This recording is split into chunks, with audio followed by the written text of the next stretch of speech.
To do that properly, you know what we need, don't you? So you can say that to me. So to do that, no, I'm wiping my nose. It's chocolate ice cream and I don't have much chocolate anymore, although that's not strictly true. I did procure some milk tray. To do that properly, you know what we need, don't we? Don't you? Try again. I don't even know why I'm looking there, because I don't have my notes there this time. I did last time. I can't do it now. To do that properly, you know what we need, don't we? Don't you? Over this trying of me. The spoon has broken. Let's go. You don't like Han Solo? All right then, I don't. Fine. No, you don't. How many items do you have off your needles? I've just got, well, one and something else that's finished that's not really an item, but it is finished. Okay then.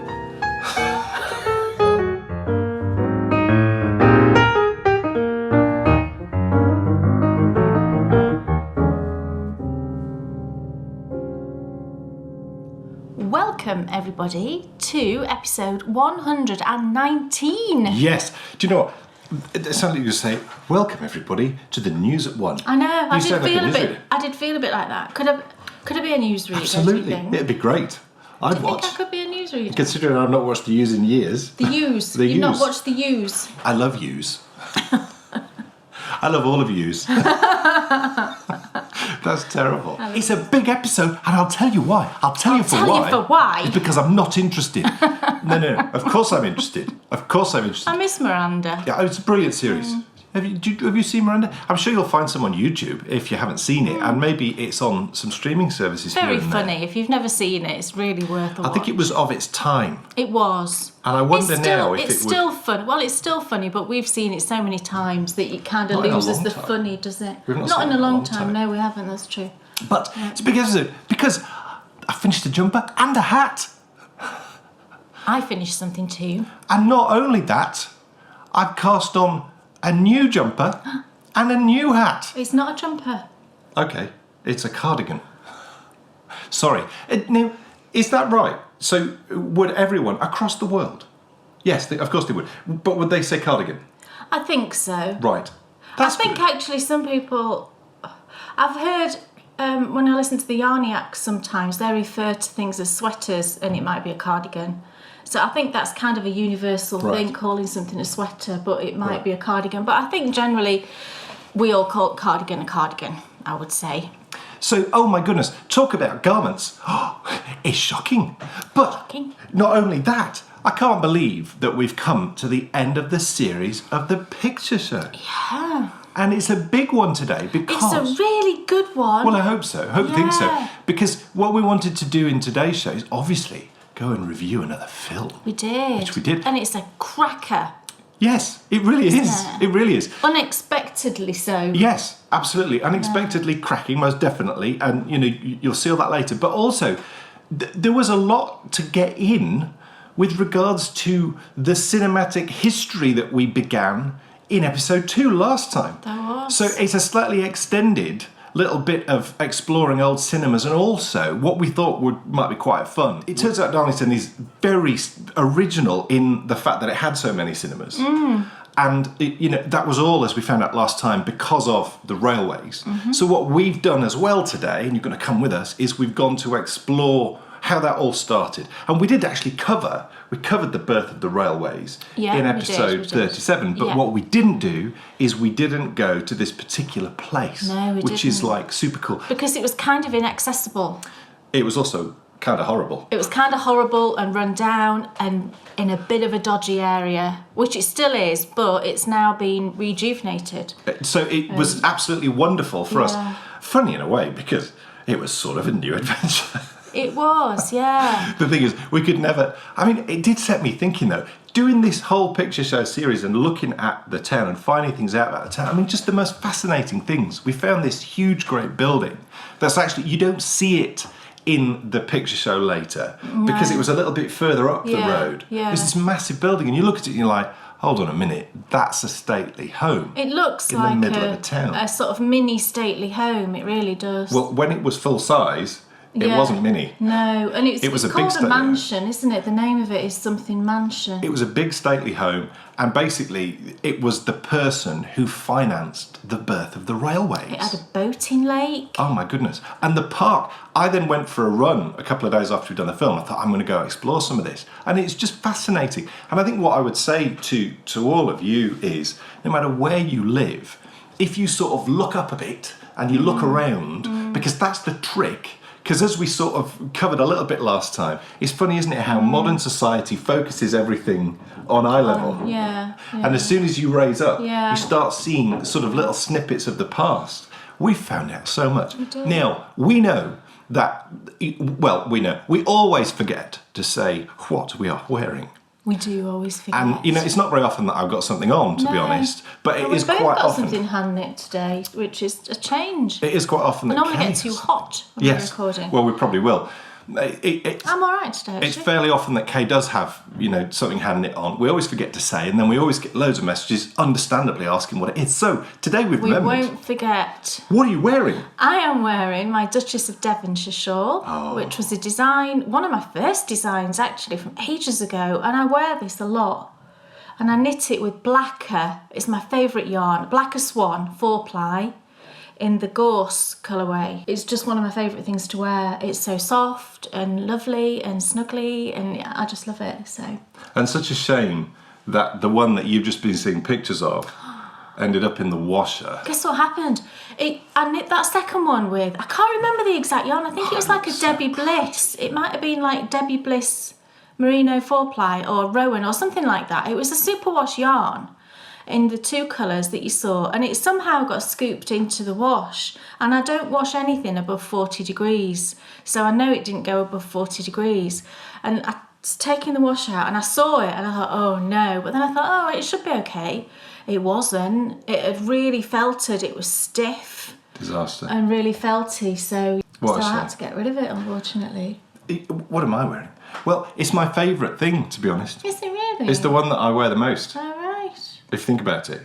It's cool. It is, Yeah, you do, it is you the do, one you that I wear the do, most. That's true. And the reason why I wear this the most, whilst Kay didn't love knitting with this... The yarn. It is Brooklyn Tweed Loft. It is Brooklyn Tweed Loft, and it's quite a controversial thing for me to say, that I didn't enjoy the yarn, because it's hugely popular yarn, and The question, though, fantastic if you love it, but I just didn't enjoy knitting with it. it raises an interesting question, I think, because you might not enjoy knitting with something, but you might enjoy wearing something. Yeah, I think it's beautifully. It's not scratchy at all. This is a phenomenal garment. It's wonderfully light. It blocked beautifully, and I think it would make a fantastic garment because it's so light, and it would be really light to wear, but obviously very warm as well.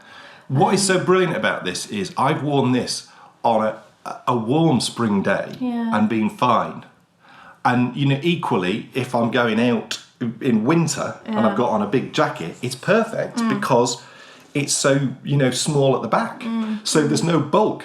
And that's the reason why I love it so much. It's the Bombini, I don't think we said. We didn't. You see, we were waffling again and didn't even say what it was. No, 'tis the Bombini. It's the Bombini. You know what it's been knitting because I remembered. And that provides the perfect segue because one of my knitting horizons this year is to try and... It's a number of things. Try out Fair Isle, explore Fair Isle. And I didn't even realise I've actually done that a bit. Tiny bit you have, And you're gonna see it later. I didn't even realise. But I want to up my knowledge and understand more about yarns. So, when I'm walking through a shop or a show, I will see a yarn and understand what it is. If I'm really going to push the envelope, I want to also, not now, because I still wouldn't... Do you know what? I thought this morning, because I knew this was going to happen today, and I thought, right, if I was going to knit a DK pair of socks, what size needles would I use? I haven't got a clue. Not a clue. But we'll come on to that later. So, basically, we're going to play a game. And the game is, name that yarn. I named that yarn in two. Yes. Gosh, did you used to watch that? Name that tune. Yeah. It was terrible. I'll name that tune in one. How can you name a song in one? And also, I said that to you. How it was can some you do dude playing it on a piano. On a piano, yeah. That's so hard. How can you do it These in people are one? clever. It's impossible. It's not impossible because if you are really clever, you will know the songs which start with a particular note. But then you still guess it. Yes. There's an element of guesswork in it, but if they wanted to win, sometimes you could do Jaws in two, couldn't you? You could do it in one. If someone played me the first note of Jaws and they came and named that tune, I'd get it straight away because it's so low. Because it's so low, that's true. It's a very specific note. Yeah. So, name that yarn. Basically, Kay has selected 3 skeins. Skeins, hanks. I've got a variety. And I have to say what the weight I'm going to is. hide the labels. The weight of yarn. If you could say the brand as well, that would be amazing. Not a clue, but we'll work up to that. Highly unlikely. So, hopefully she's going to ease me in gently because we thought we'd play this game, spasmodically over the next few episodes and see if I can, because this is the way to do it, isn't it? It's the way to start getting a better understanding is to put yourself in this position. So I've got no idea what yarn she's picked. So please... So I've got 3 different weights of yarn. Please, caller, produce the first weight of yarn. Okay, I'll give you the first one. I've taken the label off, but it's still got the kind of holding bit. Okay, well, so I think will hold it up to the camera. I know what that is. I'll hold it up to the camera. There you go. Could I have a guess at what brand it might be? Yeah. Is it Rowan? No, it's not Rowan. Oh, I'm so useless. Okay, right. There we go. But that's not why we're here. We're here. I mean, it's a nice tight twist. Not much of a halo. No, it's a multiplied yarn. It's a multiplied yarn. I think there's 8 strands actually. But there's not a lot of bounce. Oh, it's very bouncy. Do you think? I think it's very bouncy. Okay. But it is a very multiplied. You can see how many strands. I like yarns like that. Good for cables. I think it would be very good for cables. It's very round. I think there's either 6 or 8 strands. Do you know where it's those very fine strands? Looking at the thickness of that, I mean, you might be being naughty, but would I? I'm going to go DK. You're going to go DK? Yes. It's not DK. No! Oh, I don't believe it. But to be fair... You're being naughty, aren't you? No, to be fair, there's not a lot of difference between DK and what this is. What is it? It's worsted. There's not a lot of difference. And they Do you know what? On a lot of occasions, they are interchangeable, I think, a DK and a worsted.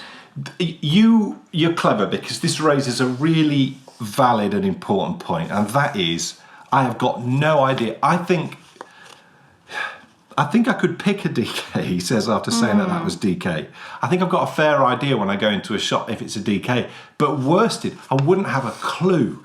Where does worsted come from? I mean, is that just a yarn that's always been around? No, it's not an English weight of yarn. It comes from the US, a worsted weight. I never knew of a worsted weight existed, when I first started knitting again, and certainly we never had worsted. We always had lace weight, 4-ply, DK, Aran, and chunky. Right. That was really the range. So a worsted falls between a DK and an Aran. Right. But depending on the yarn and the brand and the yardage, you can quite often interchange a DK and a worsted. So I obviously don't get any point for that because I didn't get it right. But can I try and redeem myself? I can't get points. I've got no hope of guessing the brand. Oh, right. Not even a hope. But I'm going to try and tell you what size of needle I would get. Well, let's say a hat. 4 mil. Well, you could. Oh, well, she's being kind. No, well, you could do the brim on a 4 mil, but really for a worsted, I'd go more 4.5, 5 mil. Okay. For a hat, for the body of a hat. Okay. You could certainly do the brim on a 4 mil. Right. And that'd be fine. So the brand? I've got no clue. And I've seen the tag now anyway. Oh, right. It's Sublime by Sirdar. Right. And it's extra fine merino worsted. Lovely. 50 gram ball, and you get 109 yards for 50 grams. So that's 218 yards for 100 grams, which is about right for a worsted weight. Okay. A DK weight, you're going to get more like 230 to 250, I would say, really. Okay. But yeah, it's Sublime, extra fine merino worsted. It's lovely yarn, actually. It's really soft and squishy and really nice to knit with. So next. So this is the next one. Everybody's shouting what that is. Well, I think I know what it is, but now I'm nervous because of what happened before. But I suspect I should go with what I think. Okay. And that... lace weight. It is lace weight. Yes! I was going to say... What's fingering? You think that's fingering weight? Get on, man. It's too thin. Look at it. Well, I've learned something. Because my instinct was screaming at me, it's fingering weight. And I just thought... No. It's too thin. That doesn't look like any yarn I've knit with for socks. No, I mean, lace weight is, I think, quite easily identifiable, isn't it? Because it's clearly not. It's not. Clearly. Well, it was easier to identify than the worsted. Than the worsted. But yeah, that was hard. That was hard. But I'm pleased, so I get a point. Come on. Brand. No, sorry, brand. Brand. Can you think of the brand or the fibre? No. You couldn't tell me the fibre. Let's walk before we start running. No, I've got no idea. No, you won't. I'll just be guessing. I'm being naughty. And I'm not going to guess. You won't know what the brand is. It's actually... Oh, how would I have known that? It's actually Fiberspace. I think it's Fiberspace. I didn't even... If you had asked me to sit here and name as many yarn brands as possible, I would never have said Fiberspace. You wouldn't have got that, no. It's Fiberspace Gleam Lace, which is a 55 superwash BFL and 45% silk. Beautiful. You get 800 metres per 100 grams. I think that's about the norm for a lace weight, 800 metres for 100 grams. Could you knit lace weight socks? Well, not... You'd well, be crazy. No, not... So you just do a knit it shawl? on such a tiny needle. Not really. So that would be a shawl? Shawl, right. Yeah. Or you could make I bought this actually. I bought this and another skein to knit a featherweight and never did, obviously. But yeah, I mean, that would make a lovely shawl, just one skein. And that's why I think lace weight is really great for that, because you only need to buy one skein and you know that you can make a really nice size shawl with it. Cool. And it's a lot of knitting, it's a lot of knitting. It's 800 metres, so it's a lot more knitting really than the equivalent in a fingering weight. But so you get a lot of bang for your buck, I think, with a lace weight. So if you don't mind knitting with a finer yarn, I think that's a good option. Next. Last one. Yes. If you don't get this one, then I've taught you nothing. And everybody will know what this is as well. They're all shouting exactly what this yarn is. Everyone knows this. Can I see it? You must know. Fingering weights. Yes. Thank goodness. Oh my word. What was throwing me off was it looks a bit handspun. Yes, it does look handspunny. It does. Which then makes you start to question. But, I suppose handspun is spun to a weight. Yeah. So it's not handspun, but it does look handspun. It's a nice yarn. It is. Do you know what it is? No. It's a Crazy Zauber ball. Right. Oh, excellent. See, I'd have heard of them. I would never have remembered them, but I've heard of them. So you were being shouted at by about 1,000 Yes. knitters all at once, going, "It's Crazy Zauber ball." Sorry. And it's the I don't know what the herbs dwined. Right. Have you got other skein? Whatever that is. Have you got other skeins of Crazy Zauber ball? Possibly. Right, because what would be good is at a later game of this, it would be good if you pulled out a similar yarn, to see if I've actually remembered and learned anything. Right, okay. And that then provides an extra sort of level of learning and knowledge, which hopefully I'll pick up. But I feel like I've learned something there. I've definitely learned something with the lace weight. Yeah. Worsted, I need more testing with that. So what would be cool would be at a later date if you get worsted and you get DK. It's a tricky one because they are so close, I think. And then actually what we should do is, I think I should pick out 2 skeins of DK and worsted and see if Kay can tell the difference. That'd be fun. But enough of this, because at last it's time for us to find out, Kay Jones, what's on your needles? Well, the first thing is, it's these socks I'm knitting for Dan. And I'm kind of struggling with these. I'm not entirely sure. I do know why, and I will tell you. I'll tell you for why. It's the ones that are Gansey inspired, the little design that I just made up for Dan. And I'm past the gusset. Yes, I am past the gusset now, just. So I popped in the heel. I think the last time you saw it, it was sort of up here somewhere. So I've done a contrast heel and finished the gusset decreases, and I'm now just on the foot. And you can see it's got this lovely textured Gansey pattern. And I think the reason I'm struggling with this is I'm finding it quite hard going on a 2.25 because this yarn is so plump. It's just quite tough and tight. I haven't, you know, I've night times at bedtime knitting, I thought, oh yeah, I should knit some more on that. And I don't know if I want to because I'm finding it so hard going. And I have knit this yarn on 2.25s before. For me, I've knit 2 pairs. They were Hermione's Everydays, so they were a little bit simpler in terms of what was going on the sock.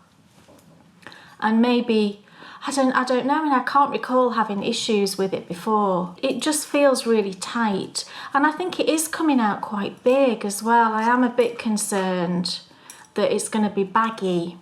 So I think that's kind of making me hesitate as well. It just that leg looks, you know, when you stretch it out, it looks quite big. So I don't know, I'm kind of pausing on this at the moment.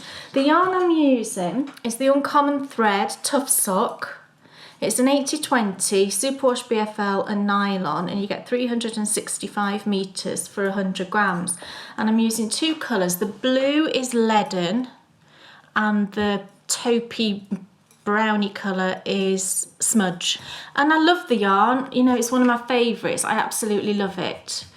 But I haven't knit with it for ages for socks, and I just wonder if the fact that I've been knitting so many socks on slightly finer yarn is just affecting how I feel about knitting it with this quite plump. I think, to be honest, you could use a 2.75 needle with this yarn and knit to a more like a sport weight gauge, because it is so plump. And that's lovely in one respect because you get a really nice dense sock. But I'm thinking that really, because it is so much thicker than what I would normally knit socks for Dan on, that maybe I should have gone down a few stitches. Because you do like those socks that are 2.25, just normal like opal yarn, don't you? Yeah.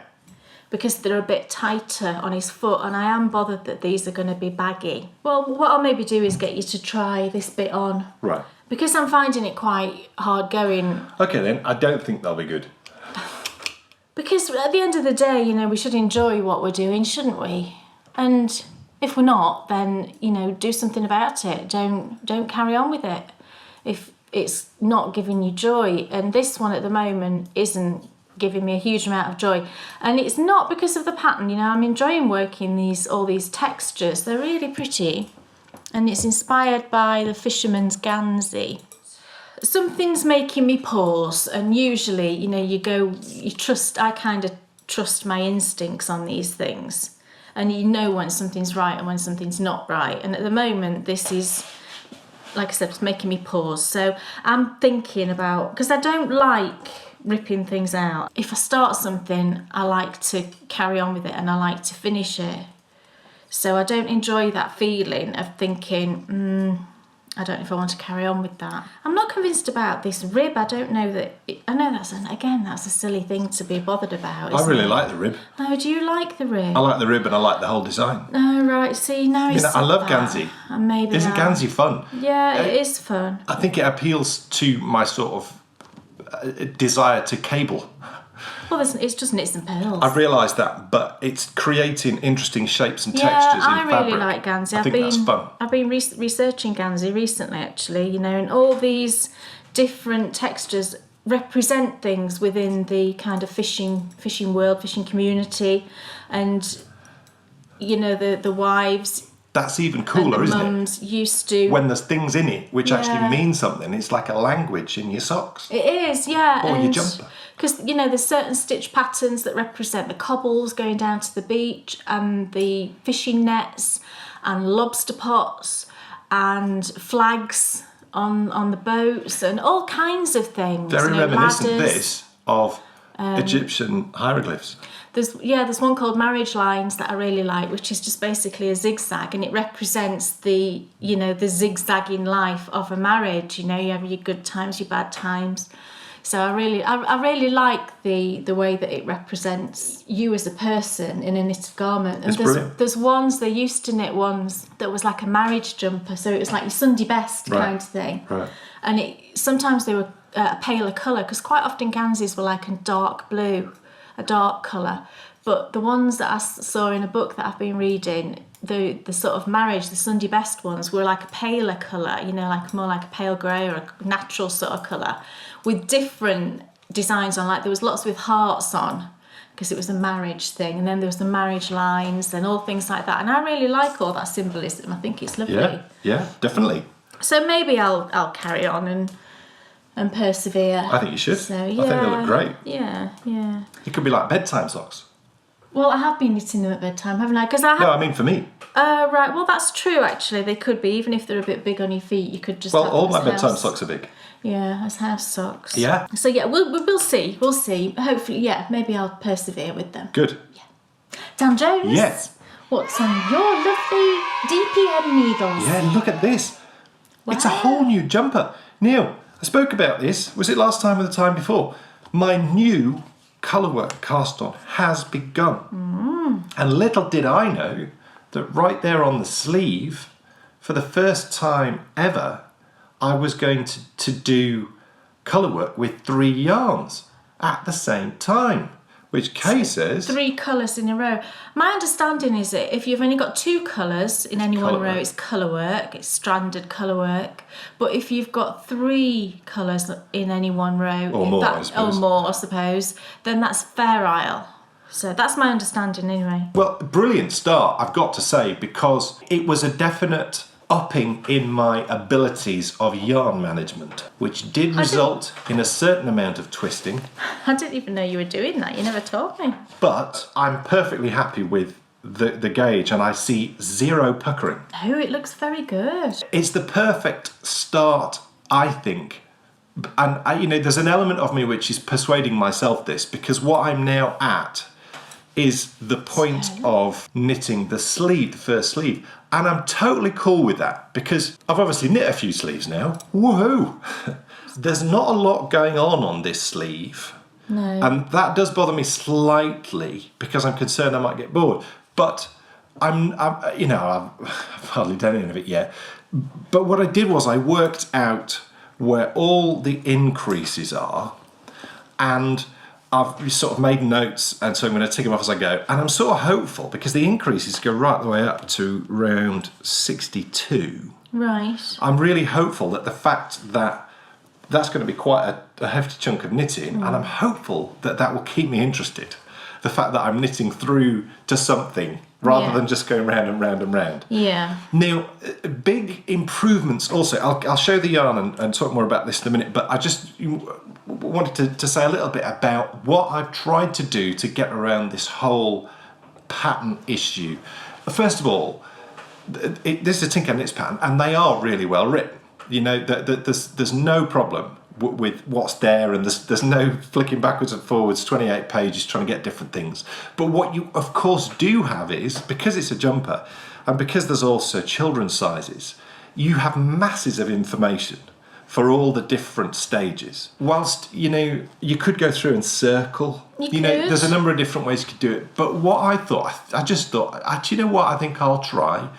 And I just literally copied and pasted all the text from the pattern, and I just on an iPad, and I just pasted it into notes on an iPad, and then I just deleted all of the different bits. Now, I mean, I can't show you too much because it's a paid for pattern. It's all on a sheet, and it's really quite funny because it's quite large. Yeah, when it printed, it's like massive print. And we both said it's the type of thing we would do, if maybe someone who was a bit short-sighted. It's the sort of thing I'd do for my mum. Yeah, so she could see a pattern nice and clearly. Yeah. Well, it's perfectly acceptable for me, I've got to say. Because actually, sometimes if you're knitting and it's night time or whatever. It went from being a page full of numbers, and you're like, right, hold on a minute, to actually, there's really not a lot to it. Yeah.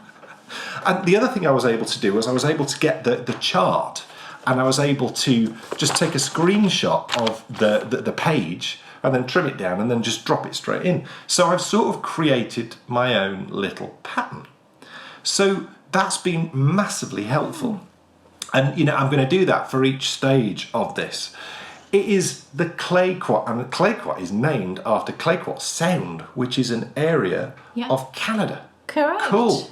And the yarn I'm using is just the business. Now, you know what it is, because I've used it so much. It's Drops Charisma. We mulled over using different yarns, didn't we? It is just perfect. But in the end, you just said, well, I really like knitting with that yarn, and the pattern calls for a DK weight. So we said, right, okay, well, let's do that then. I mean, if you look at that, it's just perfect. It's really nice, and the main colour that we went for is, I think it's called light oak, and it's not a flat colour, is it? It's very It's sort of it's not tonal, but there's different sort of. It's got character. Yeah. It's not a completely flat colour. I wouldn't want to knit it in a flat colour. No, it's a really lovely colour, heathery. That's the word I was looking for. Classy. Yeah, it does. And then we went for... It's great colour choices. Blue. We just went for cream. And then this lovely... I can't remember the name of this shade. It had turquoise. I think it had that word of blue in it. So we just thought it's just classic, isn't it? That sort of colouring. And it looks kind of coastal, I thought, as well. Which I really liked. I like that fresh sort of look. So, yeah, really pleased. And what I'm... excited about is the body of this has obviously got steeking, but it's also got some really interesting pockets. Really interesting pockets. All of this to come. Pockets with the colour work, there on the outside of it, and it just has got so many great elements to it. The whole experience should be great fun. And of course, this will all feature in my brand new series. Now, this year has been Journey to the Centre of the Yoke, and next year it will be Return to the Centre of the Yoke. But this will be a very different journey, because it's not about whether it's for me, it's not about whether I can do it. Now it's going to be all about hitting those challenges of dealing with the pockets, doing the steeking. So, I'll film that process and, see all the sort of ups and downs. Hopefully there won't be too many downs. Of creating what I think is going to be an absolutely tremendous garment. I'm feeling really confident because I know the yarn. I feel like I've got a good handle on... It's nice and sticky as well for steeking. Yeah. It's a non-superwash, it's nice and grippy. I really feel like I've got a handle on the basic techniques that I need. So hopefully, however many months it's going to take me, but we'll have a lovely cardigan, which you will hopefully really enjoy. What else is on my needles? This is a very exciting thing, isn't it? Yeah, it is. It looks great. I mean, seriously, when Kay got the yarn out for this, it reminded me of my absolute passion and love for handspun. Because I'm using handspun. How exciting is that? And I have knit with handspun. It is superbly before. exciting. I have knit with handspun before, but I've certainly not knit with handspun to this extent. But I just really fancied doing something completely different, and just a bit of fun and just out of the norm that I normally knit. This pattern it's popped up several times on Ravelry. It's in the top 20 or whatever patterns. It's been there for quite a while. And it's The Shift by Andrea Mowry. And it's a cowl. You actually knit it flat and then it turns into a cowl. The type of knitting is, I think it's mosaic knitting, where you're creating colour work, but you're doing it by slipping stitches rather than working with two yarns at the same time. So you've never got... It's not like colour work where you've got two colours going on a row. It's not like that at all. So it's a really great way of getting a colour work look, but without having to physically do colour work. You're just slipping stitches to create it. The pattern actually calls for spin cycle yarn. I'm sure you've all heard of spin cycle yarn. It's very, very popular at the moment. You can actually get it in a couple of UK shops. I think Loop stocks it, and also Fig Tree Yarns, which are based in Jersey.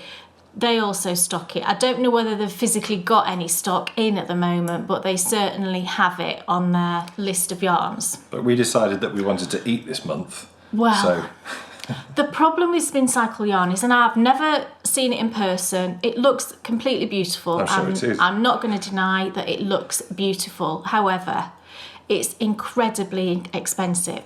For a 50-gram skein, and you need 3, for this pattern, you need 3 colours, so it's 3 50-gram skein, sorry, it's 55 grams. The spin cycle is 55 grams, which in itself is a bit of an odd weight. But anyway, 55 grams it has per skein, and you need 3 of them for this pattern.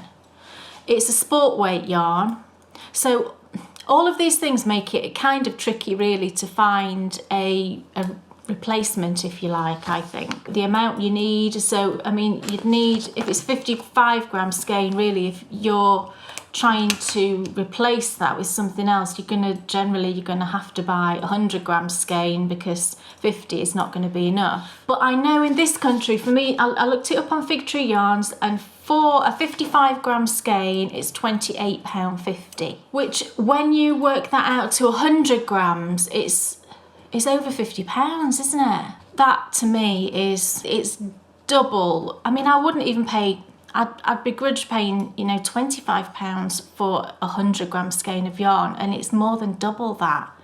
It's incredibly expensive and really out of the reach of a lot of people, I would say. And to be honest, even if I had an infinite yarn budget, I'm not even sure that I would buy it, because I just think it's too expensive. You know, I'm not in any way criticising the company, and I'm not in any way criticising anybody that's bought it, because you're entitled to do whatever you want to do. And you get what you pay for, and I'm sure they put a lot of work into making it. And I'm sure it's absolutely beautiful. I'm certain it's absolutely beautiful. We can't afford it. No, and So a you got lot of something people, else. and a lot of people wouldn't be able to as well. So I thought, right, well, what can I do as a substitute? And I thought, well, hang on a minute. I know I've got several skeins of hand spun in my stash. Let's have a look at them and see if we can make them work. And whilst the weights are not identical, I think it's going to be okay. Oh, it looks so good. And this is where I'm up to. I'll show you the yarns in a minute. I've only really just cast on. I only worked a day on this, but this is where I'm up to, look. It looks great on the back as well. Isn't it sweet? It's really nice. Yeah, the back is where you've got all of those slip stitches showing. And you get on the front, you get these it's very textural. And that's where I think hand spun is brilliant for it, because even if it's thick and thin, a bit thick and thin, I think that just adds to the texture of it. Yeah. It's really nice. So the 3 yarns that I'm using have all been gifted to us over the past sort of few years. This And one, you're going to start with the best one. well, this one, I mean, they're all lovely, they're all lovely. This one is a very special skein. It came from lovely Susan Claudino, and it's Rambouillet. She spun it herself. It's Rambouillet. The colour is Pegasus, and it's from Spun Right Round. And she got 388 yards, and there's 95 grams there. I weighed it. I mean, look at it. But look how beautiful that is. And I thought this one would work really well because it goes in and out of colours. Gosh, it's gorgeous. You've got like this sort of gradient going on, haven't you? And I thought that would work really well in the KAL. So I guess it's kind of fingering sport weight, I suppose. I mean, as I'm knitting with it, it doesn't feel, I mean, Susan's written on here DK. I think some bits are probably DK, but at the moment it feels more like a sport weight, so that seems perfect. I think that yarn's stunning. Yeah, it's lovely. And Rambouillet, I mean, it's lovely. It's light as a feather. And then this is another very special skein that I've had for a long time, and just never, taken it out of my stash a few times thinking, oh, I really want to knit with that. And then thought, no, I've just never found the perfect project for it. But this just seems perfect. And this is a skein that was spun by lovely Zena. Oh, wow. And this was a gift to me a few years ago now. But this was a fondant fibre. And it's Blueface Leicester. 100 grams. There's actually, I weighed it and there's 103 grams. There's, you know, if you're watching. And she got 280 yards. So again, that's probably about a sport weight, I think that, isn't it? You know, it's there or thereabouts. And the colour of the fibre was Polaroid picture. And it's these just lovely sort of taupes and golds and greys. And I just thought it's a neutral that would kind of just not coordinate, but it wouldn't clash as such. It would just be a nice blend. And then the last one, this one is a bit thicker, but I think it'll be fine. This one is more like a DK, I would say. And this one is actually a gift from Deb at Fond and Fibre. So she spun this one. There's no sort of name of the colourway, but it's merino, bamboo and silk. And she got 206 metres for this one, and there's just over 90 grams. So again, I think that is more of a DK, but it's totally fine. And this is just pale pinks and pale lilacs, and just lovely. So when I put the three together, I thought, do you know what? I think that's okay. I think that'll be really nice. I didn't want it to look dark, and sometimes it can be a bit muddy looking, can't it, if your colours are on the darker side. I wanted it to be a bit more light. So I then looked at the pattern and decided which was A, B and C, dependent on the placement in the cowl itself. And you can work that out just by looking at, you know, where you knit certain colours. And then I just cast on. So you cast on down here, and you're working at the moment a triangle. You can see we've got this triangle shape. And then at some point I stop increasing on one side, I believe, and carry on the other. The pattern is great. It's really brilliant. I think that's the best written pattern I've seen. It's the best written pattern I've seen in a long time, actually. And I don't think I've ever purchased a pattern by Andrea Mowry. That's not deliberate, but I just don't think I have. So this was a brilliant thing to do all round, really, because it was a new designer to me. I'd never knit one of her patterns, and that in itself was just refreshing. You never know what you're going to get, do you? But obviously she's a hugely prolific designer and very widely knit, so you kind of get a feeling that her patterns must be lovely, and it is. And it's what's so great about the pattern I particularly like is that it's just very straightforward. There's not too many words in it. Sometimes you get patterns that are very wordy, aren't they? And you're like, oh, just tell me what I need to do. You know, it's just overly wordy. This is just right. You know, this is what you do. Row 1, 2, 3, 4, 5, 6. Section 1, section 2, section 3, section 4.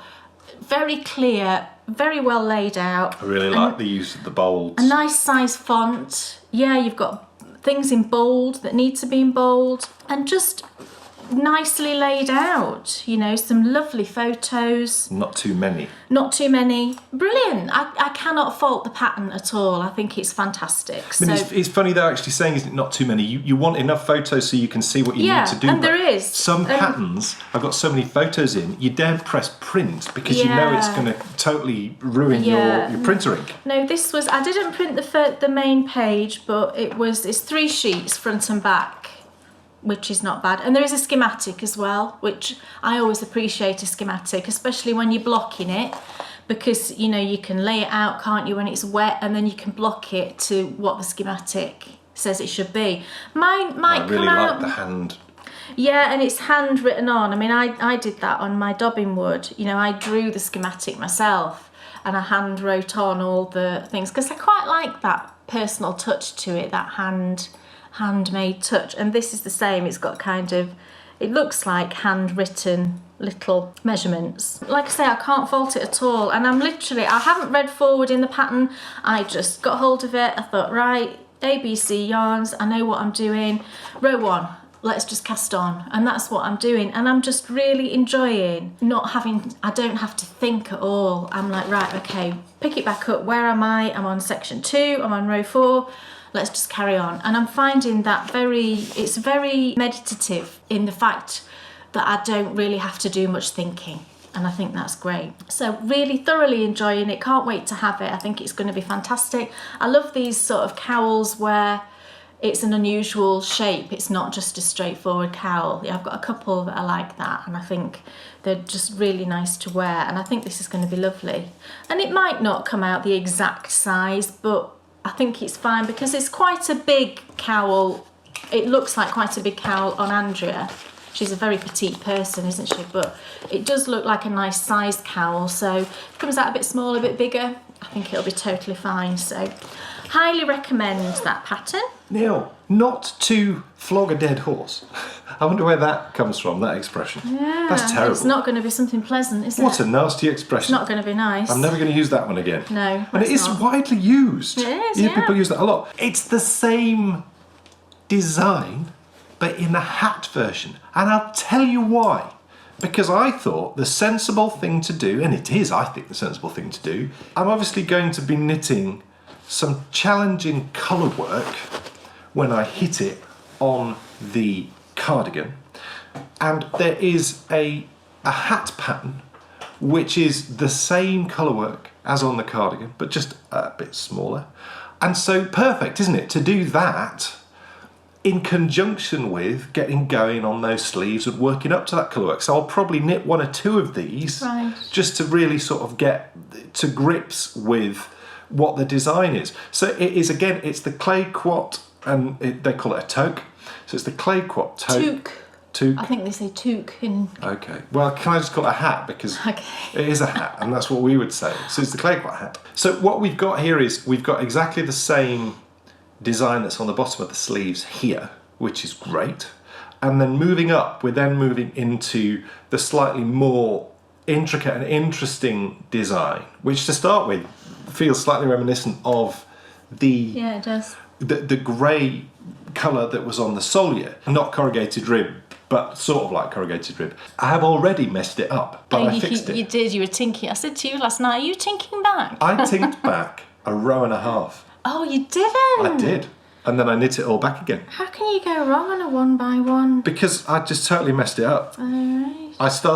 I got confused as to what each of the colours were on the chart, and started doing the wrong colours in the wrong places. I understand. And that's the type of mistake that I probably would have made when I'm knitting the jumper. And imagine if I'd knit a row and a half wrong, I mean, you'd be done for. Yeah. So I've already learnt a lot, and you learn the things to look out for, don't you?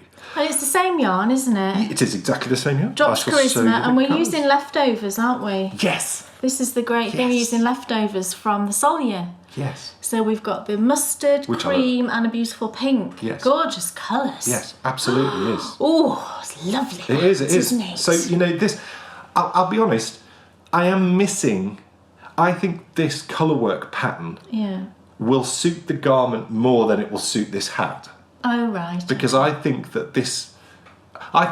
personally, my favourite colour work patterns are like the Silver Dream hat, or like even though the To the Top hat didn't quite work. I don't know. There's a bit more going on, a bit more of a design. Well, you see, I think there is some clever stuff going on here, the way they're using the colours, but to me it lends itself more to where it's going to go on the jumper.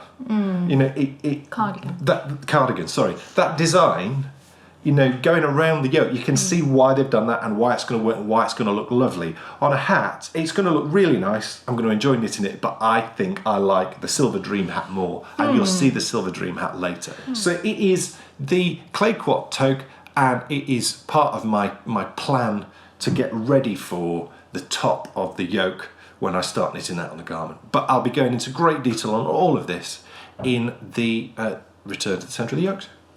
What else is on your needles?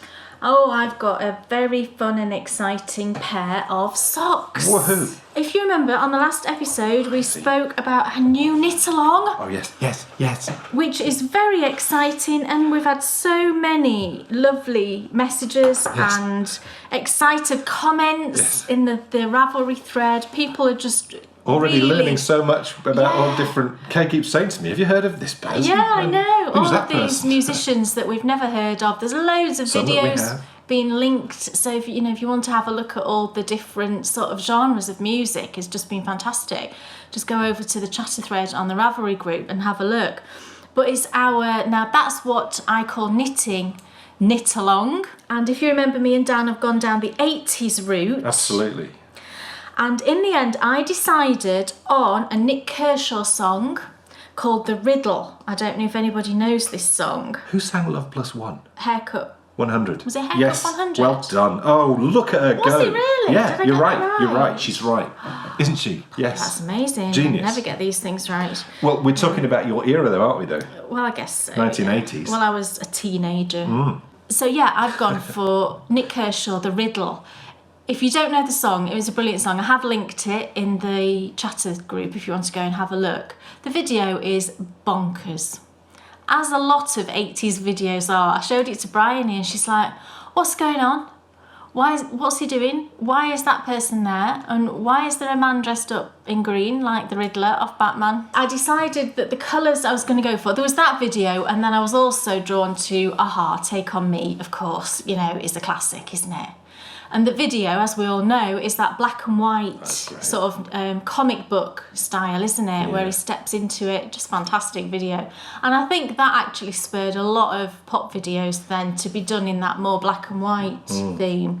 So I thought, right, I'm going to go with the black and white, but then I obviously want to add in some bright neon. So I thought, right, okay, let's dye some yarn myself. Let's just do that, because I couldn't think of anything in my stash that I'd got that was, you know, that would be right. So I thought, right, let's just have a go at dyeing some yarn. And I did that, and I'm knitting a pair of socks, and I finished one sock and I'm on the second. Look at me go. It's back here, you might have been looking at it. Knitting this sock has been so incredibly fun, and I was really pleased with how the yarn came out. So this is the first one. Oh, look at that! But we could totally put that on and it'd be leg warmers. So I'll hold it a bit closer so you can see the speckled yarn. So I did a skein of speckles and I used black speckles, but then I also speckled in these 3 sort of bright neons.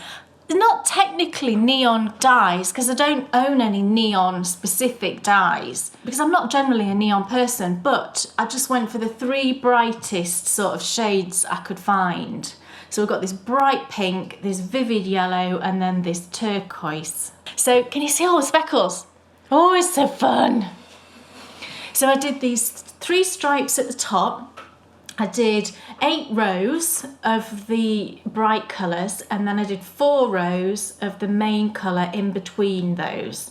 So 8, 4, 8, 4, 8. And then carried on with the speckle all the way down to the bottom. I then thought, right, I want to put a thinner little version of it down at the toe. So I know with my socks that from the end of the gusset decreases, I knit 50 rows before I start the toe. So all I did was I worked out how many rows this bit would take, and then I just deducted that from 50 and then stopped knitting at that point and then did the little stripes again. So this time I did 4, 2, 4, 2, 4. And then just 1 more row of the main colour and then went into the toe. And I really like how it looks. I just used a basic 64 stitch with, you know, my usual slip stitch heel, square turn and umbrella toe. And I think it looks great. I'm really pleased with it. And I also did, and you can see it better when it's off the blocker actually, I also did a longer cuff a la Amy Exterminate, because she always does these really long cuffs. And I just love how it looks. I love how it looks when she takes photos and they're all laid out on the table. And I love the look of that long cuff, all sort of scrunched up like that. So I think, oh, I just really like the look of it. So I'm totally going to copy Amy on that and do that. So I've cast on the second one, and I'm just at the top, you can see I'm just about to start the yellow stripe, and it's really fun. And the best bit is, I'll show you the yarn. So I did a full skein of the speckle, and then I did 3 20-gram minis of the brights. And guess what I did? I dyed up an extra set for you. I knew that when I dyed it up, I'd have 2 of everything. So I thought, well, that is just perfect for using the other as a prize in the knit along. So here's the set. So you get the 3 minis, came from exactly the same dye pot as mine. You've got the speckles, look, on the other skein. And I thought, what can I call this? So I've named it Rah Rah Skirts and Blue Eyeshadow, because That is the 80s, isn't it? We all wore that blue eyeshadow. We did. And I looked this up recently because I've just got such a vivid memory of going into the market in Sheffield. We used to have 2 markets. I don't think either of them are there anymore. I've not been to Sheffield really for years. But there used to be 2 indoor markets. There was the Castle Market, and that's interesting, isn't it? It's called Castle Market, and it was at the top of a hill. Oh, it would be a castle. Castle Market, and then just a bit further down there was Sheaf Market. They were both indoor markets, and I think I used to go to Castle Market and go to like a makeup stall, just a cheap makeup stall. But there was a particular lipstick I always used to wear in the 80s, and it was called Candy Floss was the colourway.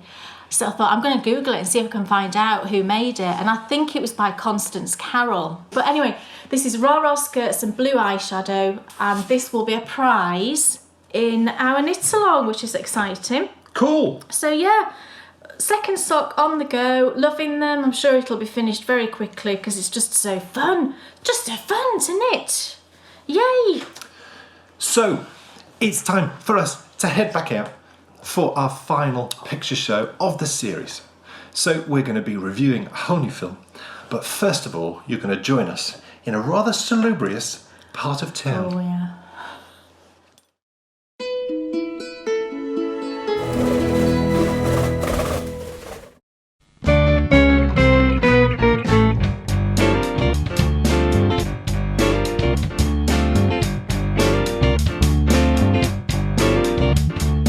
At this time of year, getting out and about in these freezing cold temperatures can just be impossible.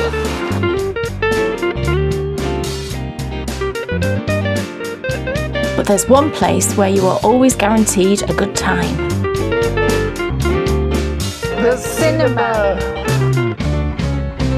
So over the next few episodes, join us as we try and find films we both love.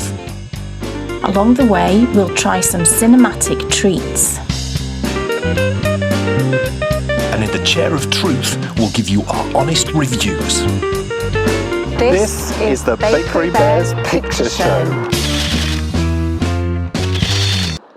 Welcome back to the last in the current series of the Bakery Bears Picture Show. Neil, today we start here in probably one of the dodgiest parts of town we've ever been to.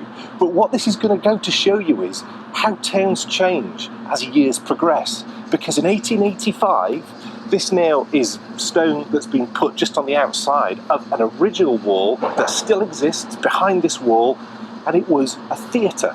It was the town's Theatre Royal. And for the next 20 years, crowds flocked in.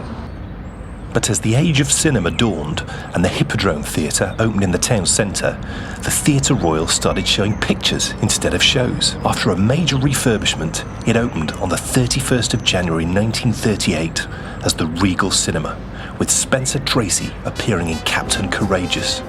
Look at that. What a lovely building. Can you imagine watching the film in this wonderful auditorium? This was the town's biggest cinema, with one screen seating 1,620 people in some style, and it had a reputation to uphold, as the theatre it replaced had been the place to be seen for years prior. Look how grand it was prior to its transformation. But the 1930s saw hundreds of Victorian facades like this disappear, and the Regal is now actually part of the Odeon Group, with one giant screen becoming 3 small ones. Now, rather wonderfully, this was actually our cinema until the cinema we now go to was built. We saw The Force Awakens here, I think we saw Indiana Jones and the Kingdom of the Crystal Skull here, and I think we came here and we saw The Last Jedi as well. Now, you may wonder why I'm walking past it. Well, it's because I've got something rather special to show you, and it's just down here. As we mentioned last time on the picture show, Darlington was at the forefront of the development of the railways, and just a short walk from the Odeon Cinema we can find the reason why. George Stephenson and his son Robert Louis Stephenson had been hired to build the world's first passenger railway, but to undertake their first ever journey from Darlington to Middlesbrough and Stockton, just a few miles east, they had to cross what was seen then as a great ravine. So they hired a local engineer with one of the best names I've ever heard, Ignatius Bonamy, and they asked him to build the world's very first stone railway bridge. And here it is, conceived by George Stephenson and built literally just in time for the world's first passenger steam locomotive to go straight across it en route to Stockton, down that way. It's Skerne Bridge. This is the bridge which has gone down in railway history.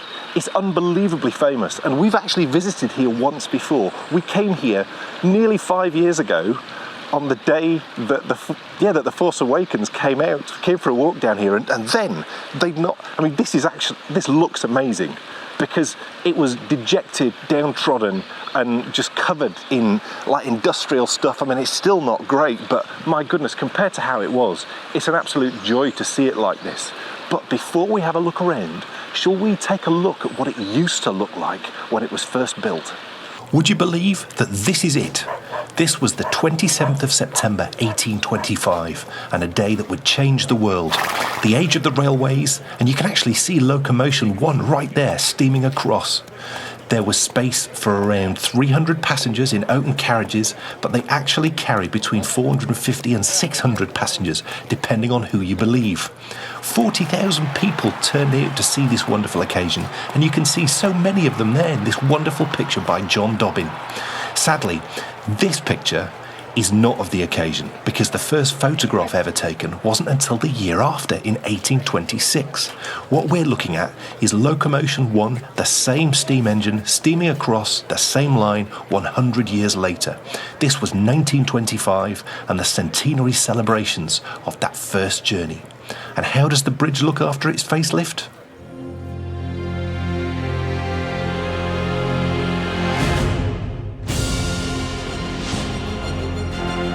Rather spectacular.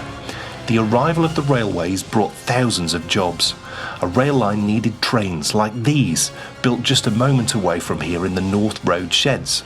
All of these trains would have rolled out into the world across this very bridge.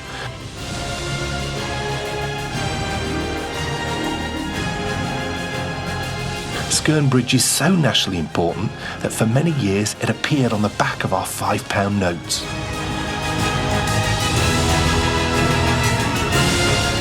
So now you've seen literally why Darlington was so unbelievably full of railway works, because this was where it all started. That was the first bridge, and there was loads of factories over in that direction, making steam engines, making everything to do with the railroad. But we're here, of course, to find cinemas, and we've got 2 more to show you today before we find out what film we'll be reviewing.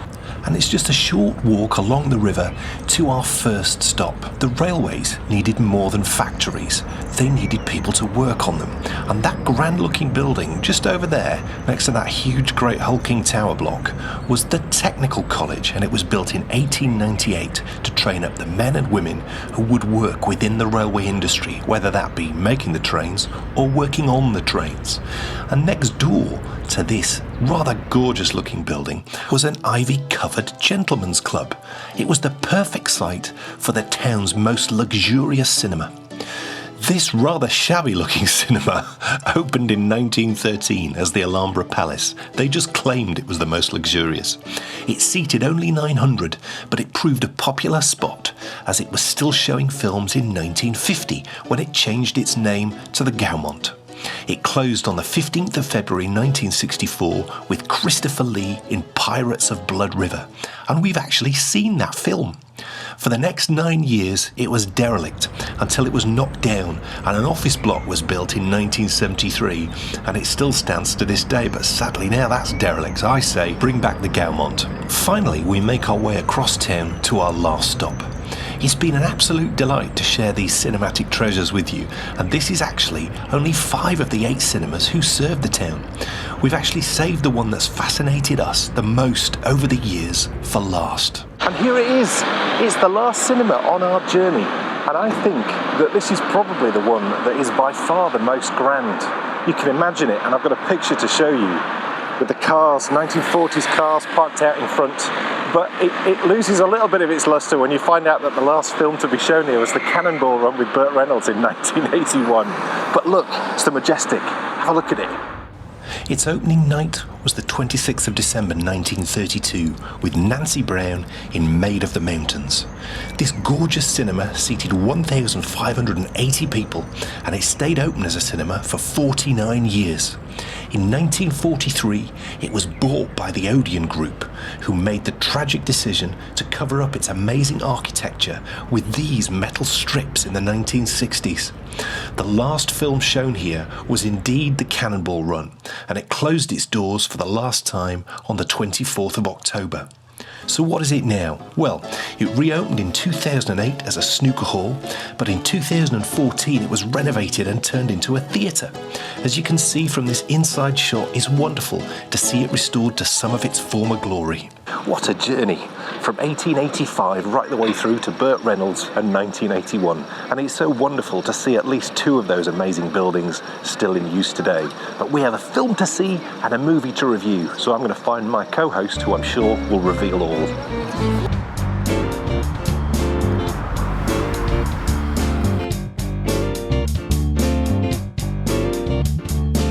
So come on then. I want to be put out of my misery. What are we seeing this time? Are you ready? Can you actually remember what we're seeing this time? I had to look 4 times to remember the name of the film because I couldn't remember, but we are going to see All Is True. And what is that, Kate? Do you know what that is? It's a film. Oh, you know what it is. I know what that is. That's like, I'm pretty sure a lot of the production company is the same as Murder on the Orient Express. Oh really? Yeah. Well, that makes sense because it's a film about William Shakespeare. Right. It stars Kenneth Branagh as Shakespeare. Right. It's got Dame Judi Dench in it. I'm not sure who she plays. I don't know if it's his mum. I don't know. I honestly don't know. So yeah, and that's all I know really. Ian McKellen's in it too. All right. I think it's the latter part of his life. Right. But that's all I know. We did see a trailer a few weeks ago for it. We're going all highbrow. And I think remembering the trailer, I think it was kind of a bit amusing. Right. You'd think so? I don't think it was deadly serious. Right. Well, you'd think so, given the cast, and also given, as you say, I think he was supposedly quite a sort of cheery, funny chap. But my thought was the costumes and everything should be brilliant, shouldn't they? Well, I think it's perfect, really. The cinematography should be really good, but we will see. Now, look, it's our last trip to the cinema in this series, and do you know what? It already feels like a tradition because. It may it's like the winter season, isn't it? 20 to 10 in the morning. It is only 20 to 10. But I want ice cream. Oh, right, okay. What are you going to say? The times were ridiculous of this. This was literally the only thing I think we could see because the timing of it, well, not that there was anything else on, it was all like Lego and... I've got to say, though, I am quite impressed with what we have seen. Yeah, I think I think what we've proven is that at this time of year, you can go to the cinema and see something good. Yeah. Because there's not much else you can do. No, not outside certainly, because it's been cold the whole time, hasn't it? Really. Yeah. Let's go and find me some ice cream.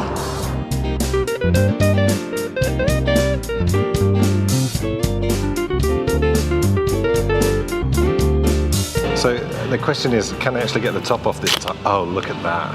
I am now officially a pro at opening Haagen-Dazs. Now, you see, the mistake I may have made with getting chocolate, yes. Oh, you see, it's like, this is like mining. What you need is a chisel.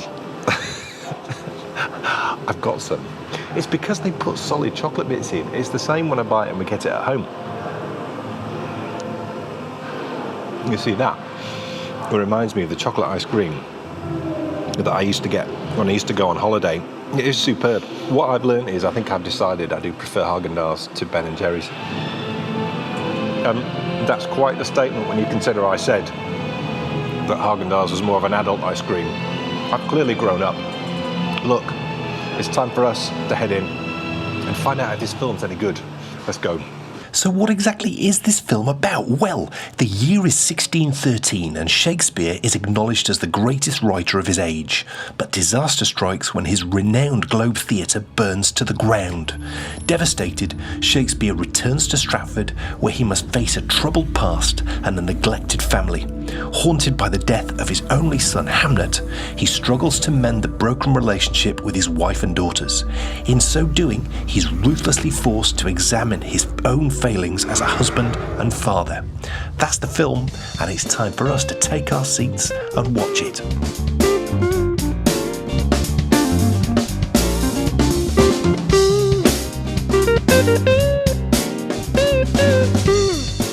that's it. We've seen the film. And it's time for us to go home and find out what we thought. To do that properly, you know what we need, don't you? The chair of truth. Okay, so storyline. It was really interesting. I don't know that I didn't expect it, because actually I didn't read any reviews on the film at all, so I went in completely blind, but I actually really enjoyed the storyline. It tells the story of William Shakespeare's latter part of his life, so it's the last 3 years of his life. I guess I didn't realise the impact of... I kind of knew about the Globe Theatre burning down, that was sort of in my memory somewhere, but you don't really think about it. And it was really interesting to see how they showed the impact of that on his life, and it really did impact him heavily. He didn't write at all after that. It's a storyline specifically which requires your attention, and whilst that makes you think that the story's complex, it's not. It's not that it's complex, it's that at times the dialogue is intelligent, shall we say. So because of that, it's not the type of thing... The Mule, for example, you could just really sit back and let it wash over you. This, you had to focus. And it repaid you in ways which I could never really have imagined, because there was an engagement with the storyline which it probably wouldn't have anticipated me having with this type of film. Previously, I think I would have watched it, done my utmost to try and understand it. Maybe some of it would have washed over me, and I would have come out thinking, well, that was good that I went to see that, because that was an intelligent film. This was different. It was written in a way where the wording still felt intelligent, but it was going in. And that, for me, was just superb. So what that then gave you was an engagement with a character which we all know, William Shakespeare, which I would never have anticipated having. You felt like you were getting to know. Yes, you know, this is effectively a work of historical fiction, although, you know, what they're doing is they're doing what so many writers do, and it's my favourite type of book to read, actually, when a writer goes, right, okay, let's take these characters, let's take the facts of what happened, and then let's fill in the blanks. That's effectively what, of all people, is Ben Elton. Really, I felt like the main part of the storyline was how affected he was by the death of his son. His son had died at a young age. He was only 11, which was it was 17 years previous to the beginning of the film that he'd actually died. So, you know, a long time had passed, but it was like no time had passed at all, and I don't think he'd really grieved. He was away in London, you know, doing all his plays and being very involved in that. And he wasn't there when his son died. His son died at home, and I don't think he really ever came to terms with it and grieved for his son. And it was watching him going through that process, it's quite emotional, really. And then it also focuses on his relationship with his 2 daughters that he had. And that was really interesting as well. And times were so different, so incredibly different. You can't even imagine actually how different things were in the terms of how women were treated, daughters were treated. You know, they didn't inherit or anything like that, and they didn't even learn to read, which read and write, which I just found amazing. His wife couldn't read and write. She learnt very late in life how to read and write. Really, the whole way through, I didn't drift. My mind didn't drift as it tends to if I'm not interested in something. So I thought it was great. I really enjoyed it. It's been interesting to look at the acting across these 3 films which we've reviewed. I had real issues with the supporting cast in Stan and Ollie. I felt that the whole cast in The Mule was all really, really good. Clint Eastwood was definitely the star. This film, it felt like, I mean, Kenneth Branagh was exceptional as William Shakespeare, but every character felt fully formed. So even when you were meeting someone and they might not be a big part of the film, they felt like fully established people. It just felt real. Do you know what I mean? Sometimes when you watch a film, it takes time for a character to really settle and for you to sort of, you know, get a gauge on who they are and what their importance is with the story. With this, I think, you know, we talk an awful lot about movies and their ability to suck you into that world. Well, this absolutely did. I thought the acting was absolutely brilliant. Obviously the main person in it was Kenneth Branagh as Shakespeare, and then his wife was played by Judi Dench. But there was also some people that I recognised, and I couldn't place a name to them, but I did recognise them. One of his daughters I really recognised, but I can't remember her name. I'm sure Dan will tell you. But yeah, it was brilliantly acted, you know, and he's such a fantastic actor. All I could think the whole way through was, this is the same man that played Poirot, you know, Murder on the Orient Express, which, you know how much I love that film. And I kept thinking, I'm going to see Poirot in a minute. Do you know how you expect to see another character in someone else? And actually I didn't, because he's such a brilliant character actor.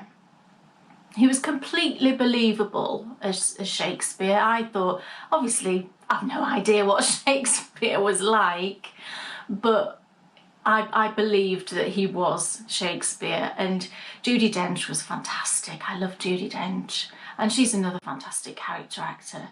And it was just beautifully acted. The whole thing, I thought, was fantastically done, and I think it could have been done in a way that was quite difficult to understand, because the language back then was very different, wasn't it? The way that people spoke was very different, but it was done with, you know, a modern audience in mind. You had some real big players in there.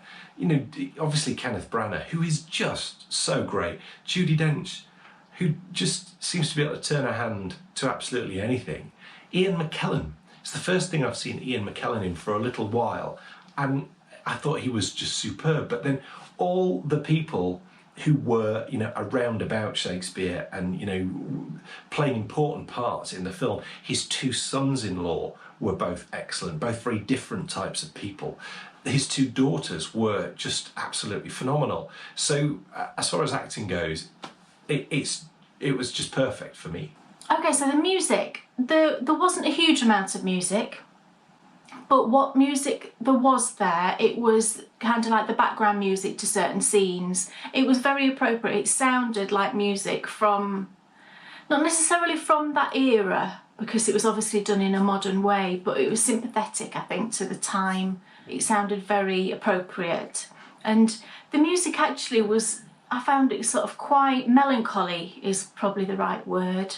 It wasn't particularly uplifting, but then entirely appropriate to what was sort of going on the screen at that time. Films don't seem to have as far-reaching scores, certainly not the ones we've seen recently, as they did a few years ago. And I do think that's such a shame. Because, you know, I think music gives you the opportunity to add so much emotion, excitement or whatever. But this film definitely followed in the same vein as The Mule. The music was really well selected, and what music there was really nice. You know, it sounded right for the time. at no point did it become overpowering. So, you know, I always think music's lost it in a movie when it's so loud or the tune is so prominent that you're focusing in on that more than actually on what you should be, which is what is before your eyes. So I think that it was perfectly done. And again, it's exactly the same thoughts that I had on the mule. I just wish there'd been a little bit more. So I thought it was lovely, really beautifully done, very pretty sort of music. So I really, really enjoyed it. Okay, so we now come to cinematography. Oh my goodness, I thought it was absolutely beautiful. The opening scene was, you could see the Globe Theatre. It was London in 1613, if I'm remembering rightly. The Globe Theatre was on, you know, it was burning in the background, but you've got this sweeping scene of London. Very kind of dark and moody, and just as you imagine it would be in the 1600s. Fantastically done, and there was quite a lot of these big open scenes of the countryside and big skies. It was just beautiful. It felt like it had been filmed in a way which films used to be filmed like. You know, proper, big, you know, lovely scenes of England. And, you know, there's been, hasn't there, recently, lots of TV shows. I think Poldark got accused of this, where the lighting is reflective of how it actually was in that time, and so you could barely see people's faces. Well, I felt this film did it brilliantly, because the lighting was sparse, but there was ample enough for you to see people's faces and, you know, for you to understand what was going on with the film. And so, you know, to me that feels like, it feels like you know, a proper approach to filmmaking. And that is, you know, I'm not at all down with this whole making it real. You know, let's get enough light on the subject so the people who are sat in the cinema can actually see what's going on. And in every scene, it was really well lit, it was really well constructed. The bits that were obviously set where it was street scenes and things like that completely looked like you could just walk into that time. It looked perfect, you know, it looked perfect, fantastically done, and very beautiful. It was just very beautiful to look at, the whole thing. The costumes were fantastic. The costumes were so interesting. I say costumes, but the clothes that they were wearing in that time were so interesting. The women had these huge hats with like a, do you know, like when they have like a piece of cloth, I don't even know how to describe it, but it sort of covers this bit of their hair, and then they have these wide brimmed hats with big round tops. And I thought to myself, where do I know this kind of dress from? Where have I seen it?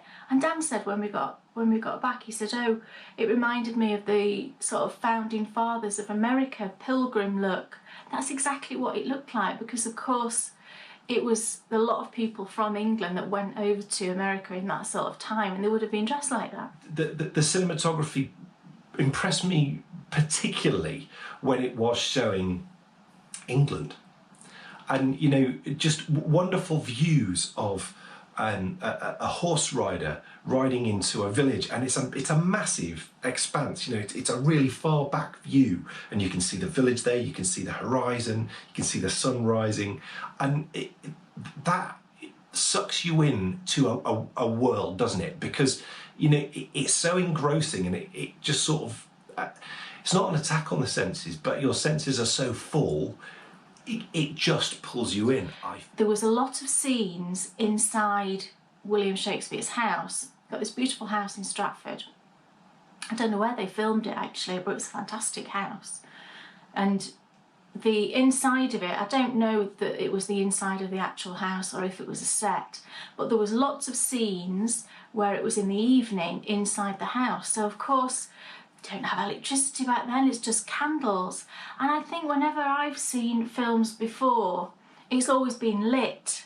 So you never really, I don't think I ever really fully understood how dark it was to live with just candles.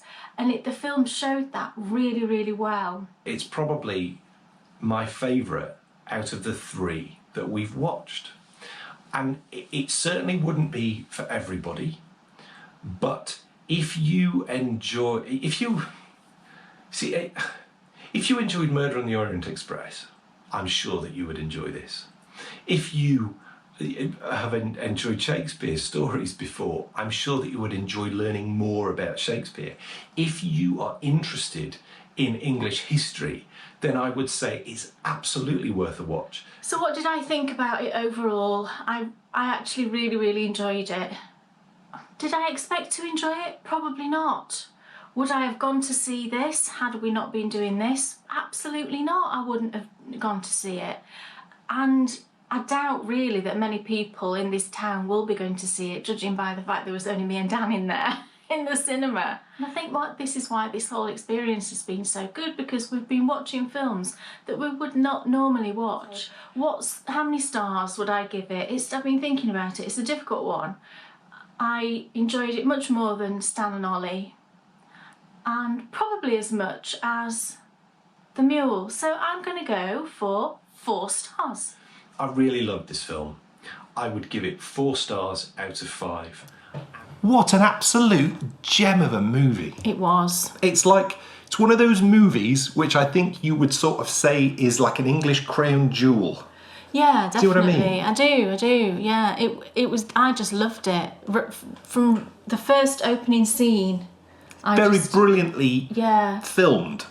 Really brilliantly filmed and just beautiful to look at, I thought. It was, and I thought the script was excellent because, you expect to have to work hard to understand what's going on. And you didn't, did you? No, you really didn't. There was only a couple of times when he started kind of reciting poetry and things that he'd written, and I thought, I have no idea what all that means. But you didn't need to know. No, you didn't need to know. I think without that, it probably would have lacked what it needed, which is an understanding of what that guy did. Yeah. And whether you he was a superstar, wasn't he, back in his day? An absolute superstar. Kay and I were talking, and effectively what he was doing at the Globe Theatre was he was creating the films which we go and watch today. Right the way from he would do histories of England, so the life of Henry VIII and other kings as well. And how interesting that to this day we have films that are exactly the same as that. It had a similar feel for me to Murder on the Orient Express. I understand what you mean by that. Yeah, it had that very grand feel to it. And English. Yeah, very English. And just beautiful, sweeping vistas. The difference for me between this one and Orient Express is that they obviously didn't film this one on film. No. Because on the Orient Express it was filmed on film. Of course we don't know that. We don't know that this one was filmed on film, but it didn't quite look the same to me. Maybe it wasn't. So maybe it wasn't. I'd have to check to be sure. I'm sure that this would have been a much lower budget. Maybe. Yeah, I'm sure. But but it still had some big stars in it. Well, it still has some big stars in it. And in saying that, I wouldn't have guessed that it was low budget. No. Even though I suspect. I don't think it was low budget. But it certainly didn't have the budget of like Orient Express, I wouldn't have thought. No. So what a wonderful way to end the series. It really was, and I would say to everybody, if you think that's not my cup of tea, I thought that as well before I went to see it, and I absolutely loved it. So I would definitely recommend it. So that's it. That's the end of the series. Oh my goodness, I've had so much fun. 3 tremendous films, and the thing that I've enjoyed the most is finding out so many wonderful things about our town. Yes, it's been lovely. It has, hasn't it? Yeah. So that's the end of the picture show, but who knows when you might see us again.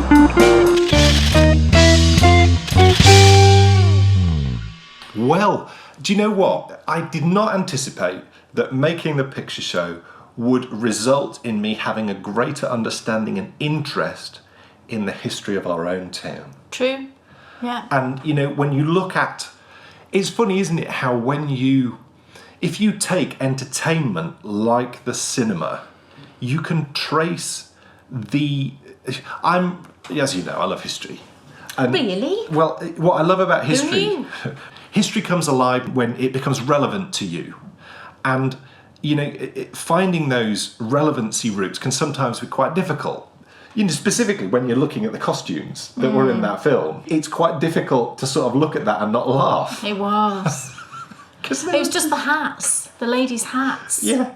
Were just hysterical. But also the men look so feminine. Yeah, they do with look the big very wigs feminine and the great and big the hats. big ruffs. Very strange. You know, and flamboyant clothes. Yeah. So interesting. You know, it just goes to show you, doesn't Brilliant it? costumes. It goes to show you how fashion can be totally bananas. Yeah. There could well be periods of time that we have lived through in our lifetimes that in 50 years we'll look back on in the same way as we did on those big hats. I'm sure, absolutely. And those ruffs. It's kind of a shame we don't wear clothes like that anymore, isn't it? Well, some of the things we wear are pretty silly, Kay.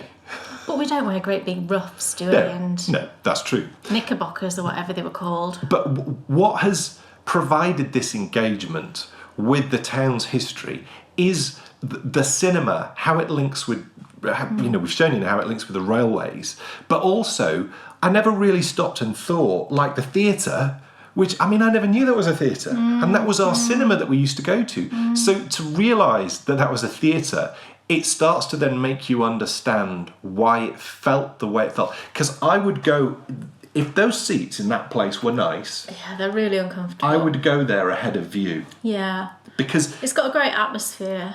and it has a but great atmosphere. They're really uncomfortable seats. Well, it's as if maybe they haven't been changed. I don't think they have been changed. So the seats are also It's, vintage. you know, the old-fashioned ones that flip down. You are literally sitting in the seats. And there's no real backs on them, you No. know. So if you sat there It's for tough. like over 2 hours when you've got a dodgy back anyway, it's Yeah. not comfortable. No. But just, it's been wonderful. Absolutely wonderful. Fast. And the picture show will be back next January. Now it's time, though, to get rather excited. Because next episode, it's back. The Bakery Bears Pudding Club returns Pudding Club. for a brand new season. So it's going to be 8 more amazing, delicious puddings And I know what I'm doing for the first one. that I will get to eat. Well, I've already tried it, haven't I? And we ate the best lots bit. of it last week. Do you know what? Do you know what? Look, with regards to the Pudding Club, we have decided to go. We see it as our duty to go the extra mile for all of you viewers. And so what we're going to do in addition to the Pudding Club, this year we've been running a series called The Quest, well it's actually last year and it's extended this year, Quest for the Perfect Cup of Tea.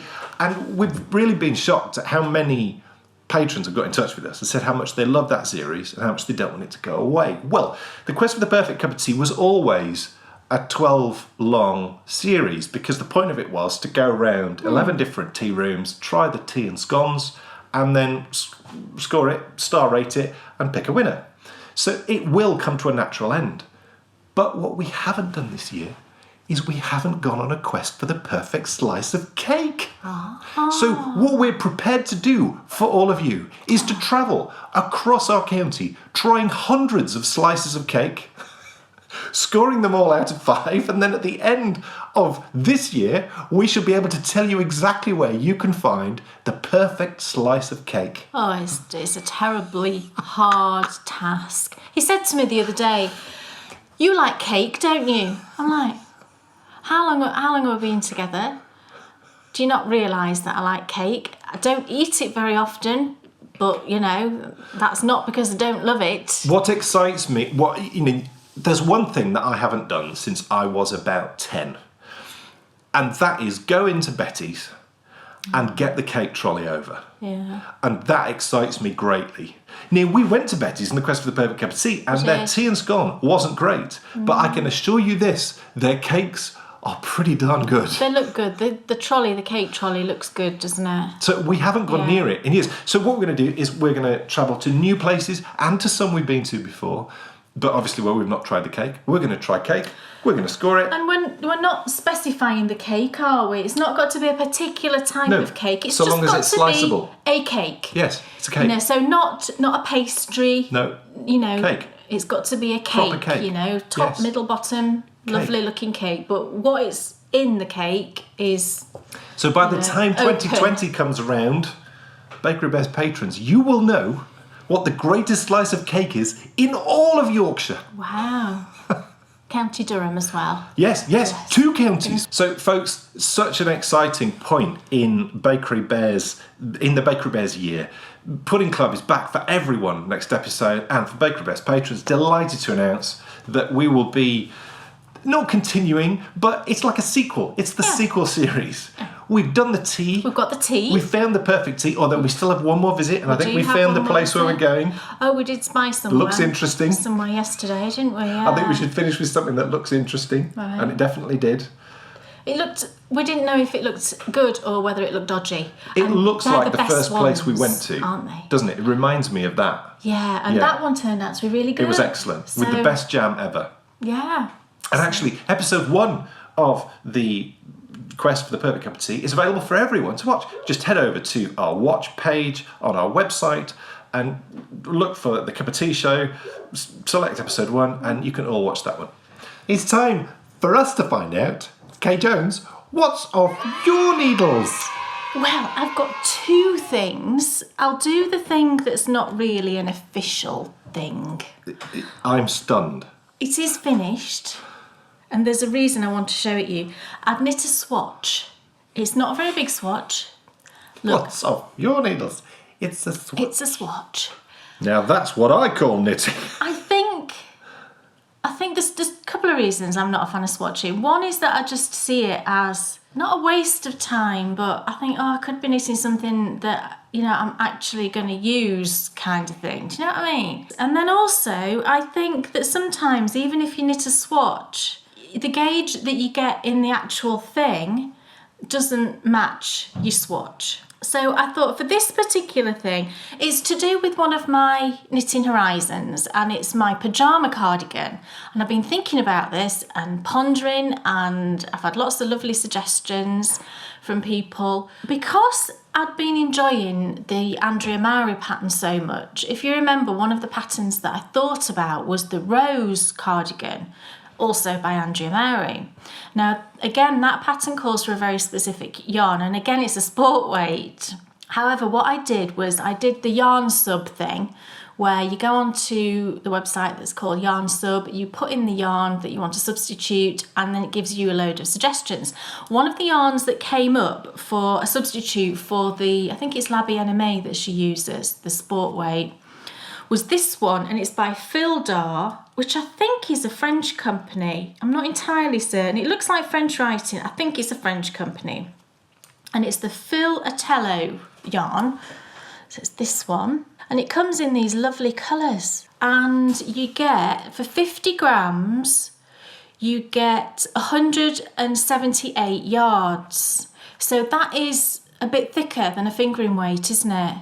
I mean, normally you'd be getting, that's like 100, I go for the metres rather than the yards. I don't really understand yards. So it's like 163 metres for 100 grams, for 50 grams, sorry. Whereas normally a fingering weight, you'd looking more to 200 metres per sort of 50 grams. So that's telling me that it is a bit thicker, it is more like a sport weight. So I thought, right, okay, I'll get a couple of balls of this. And the colours are beautiful. And for this cardigan, you need 4 colours for a cohesive fade, is what Andrea says. The colours that they've got are really beautiful. They go from a very light sort of neutral. They're all like this sort of variegated-y sort of tonal yarn. So it goes from a very light, there's lots of pink tones, there's lots of natural tones, and then there's this sort of purpley tone as well. So I thought that might be a good idea. So I did a swatch, and it's not very big. And you're all going to say you need to do a bigger swatch for a garment. And Andrew actually says, I think, do as big a swatch as possible. I agree. I should do a big swatch. I didn't. This is the size of my swatch. And I think this pattern to start, with the sleeves. I saw it would be knit on the Espace Tricot podcast, and she was showing it sort of in progress. And I think you start with the sleeves. It's knit in pieces, which appeals to me greatly. And then all joined and magical things done. So I thought, right, okay, let's swatch with this, because it seems very pretty on. It's very soft. It's lovely and soft. There's not a prickle to be had. So I thought, right, okay, I don't like swatching. I find it painful. I don't want to do it. But for this particular thing, it's such a big garment. I thought, right, okay, I will do a small swatch. So I did a small swatch, and I blocked it. And you know what? I got exact gauge on the recommended needles, which were 3.5mm, and I got exact gauge. You need 26 stitches by 36 rows. And although I could only measure 2 inches in rows, I got 18 rows in 2 inches. So when you double that, you get the 36. And I got 26 stitches exactly. So I know that I can get gauge with this yarn. Now, whether I maintain gauge through the whole of the garment is another subject entirely, especially for me where this would be a long-term project. I know from things I've knit in the past that have been long-term projects, my gauge changes, you know, from month to month. It does, you know, we're human, aren't we? We're not machines, and we don't knit to an exact gauge, I don't think anyway, all the time. I think it's affected by your mood, by your location, by anything really. But I know that it will work, in theory, with this yarn. So I've now just got to decide whether I want to actually do it. I'd love the garment. It's whether I want to actually knit such a huge thing. It's very oversized. I think it's like got 18, 20 inches of positive ease, which again, for what I want it for, I think will be fine. And I don't know whether I'd go for the small or the medium. The small still gives me probably 12 inches of, maybe more, of positive ease, but really for my chest size I should be knitting the medium. I'm really tempted because I think it would look lovely. This is obviously a small swatch, so it wouldn't look like this in the actual thing. You know, it's producing these kind of stripes at the moment. It obviously wouldn't look like that. It'd be a much thinner thing, which would vary, especially like in the sleeves and things. But I think it would look really pretty. We shall see. And it was only, this is like €5 something for 50 grams. So, I mean, that's really economical, isn't it? And that appeals to me, the thought of being able to knit a big, cosy, comfortable cardigan for really, you know, not a lot of money in comparison to what it would have cost if I'd gone for the recommended yarn. So I'll keep you posted on that. It's a hat. It's the Silver Dream hat. Yay. And it was just, I loved every minute of it, to be honest. It was great. Looks amazing. Definitely going to knit another one of these. It is in the yarn, which is exactly the same as I showed you earlier. So it's the Drops Charisma, and it's leftover balls, although the blue isn't. That was just a random ball. That's one that we happen to have. But the decreases were fun. They were great. You know, I had to put a lot of stitch markers in. I've never done that before. So, but I like how they look, which is cool. It's like a swirl. But I love the sort of the change. You know, from it's like that's the main colour, and then it goes to that being the main colour, and I think that's really cool. I think that gives it just a really nice feel. And you know, it was just fun. So I'd highly recommend this pattern actually. Like I say, we'll be knitting another one. And these, I think they look a bit Star Warsy. They look like X-Wing fighters. Ah. So that's my Silver Dream hat off the needles. Yes. What else is off your needles? Haha! I finished my gloves, and I've got handy glove blockers right here. It's good that we're born with them. I know. I shall pop them on my glove blockers. Ta-da! Yay! Look at them. And you can make some just like it with Kay's tutorial series. I know. We did the tutorial series. So all done. And you know what? I'm not mad about this yarn, I'll be honest. It's Eden Cottage yarns. It's Oakworth 4-ply, which is 100% New Zealand Polworth, 400 metres to 100 grams. This is the leftovers. I've not weighed this, but I think I've probably only used about 40, 50 grams at the most for the gloves. So easily 50 grams there, if not a bit more. But I've washed these. I gave them a really good soak in some wool wash, you know, just to try and soften them up a bit. And they still don't feel hugely soft. They're not prickly. They just don't feel particularly soft. I don't know how to describe that really. I mean, well, they look rough from a distance. Do you know what I mean? When you touch them. Yeah, they also feel rough. I will definitely wear them. They're certainly for cold, you know, for cold days. They don't, I mean, I've got them on my hands now and they don't feel prickly as such, but they're just not hugely soft. So, but they're completely fine, and I'm really pleased with the finished gloves. I think they came out really nice. Cool. And that's it. There's nothing else, unless you can see something else, which may have been finished. I honestly didn't know what I was talking about then for a minute. Look, it's my sweater blocker. I have a sweater blocker. Also known as K. As a body. Yes, look at this. Da, da, da. My goodness, it's finished. It blocked beautifully. It blocked really lovely. My goodness. Do you know how we were worried about this section here because it was puckering a bit? It's now lovely and smooth. And look, you can't see a pucker at all, can you? No, just amazing. It looks really lovely. Really, really great to knit. It's a nice length. The whole way through. Should I stand or? No, it's fine because I took videos, so right, they can see exactly what it looks like. And I really, honestly, I loved every moment of this, and I've definitely found my thing. You know, the pattern here on the sleeves, this really picks up on the reason why I'm concerned about those other sleeves, because, you know, having the challenge of knitting that lovely lace pattern right the way through the sleeve, it really keeps you engaged and it's really fun. And of course it was slightly challenging because on the design there was one or two bits which were gaps. You changed it, didn't you? Because I think on the original under here it was just completely blank. But I wanted to keep the pattern going. So you I found a way. changed it to sort of fudge the pattern in. Yeah. I think it looks great. So that's my concern, you know, and that's why I love this one so much. It really does keep you interested. And one thing just to say about the yoke is we realised, didn't we, when you'd almost finished it... It was printed in black and white, and the colour of the centre of the flowers, just, you couldn't see it. No. So I missed the centre of the flowers, but actually it looks cool, and some people have knit it without. Some people are duplicate stitched on, because these little centres here on all of the flowers should be this gold colour. I don't think that would look like that. I think it would need to be a different colour. I think it would look a bit weird with gold centres. Well, no, I think that's the intention anyway. Yellow centres seem right to a flower. Maybe.